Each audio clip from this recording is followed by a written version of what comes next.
Continuing our investigation into the backstories of the B-list of Marvel vs. Capcom characters, we come upon Capcom himself, Captain Commando.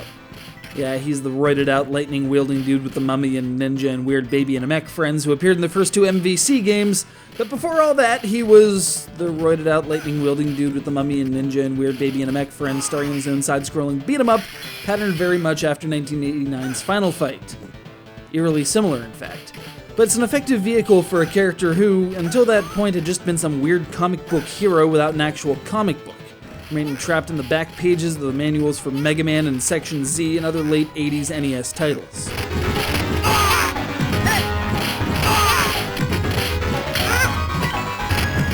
Alright, so unless you go completely off the wall, most games in this genre, be they of the Konami, Capcom, or Sega lineages, are pretty much identical.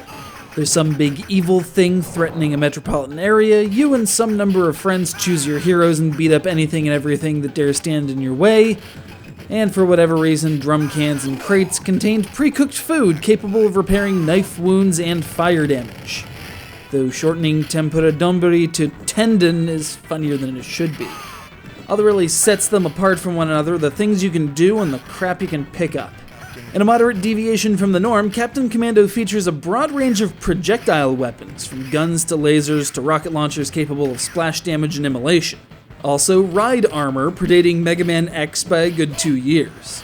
Problem is, you interface with said ride armor by jumping into it, and if there's a good bit of enemy traffic around, chances are you're just going to get knocked out of the air and some other schmo's going to jump in, and then you have to jump kick him out of it again. By the time you can get settled into the pilot's chair, everything's dead anyway, and it's almost out of energy. I hate when that happens. Captain Commando.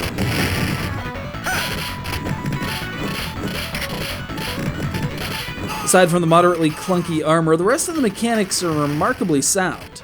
You don't really get that Streets of Rage issue of hostiles backpedaling to stay just out of reach before coming in for the kill at speeds approaching Mach 3. Movement is smooth, and the challenge feels balanced, except for boss fights, because balance doesn't get you any quarters in the coin box, now does it?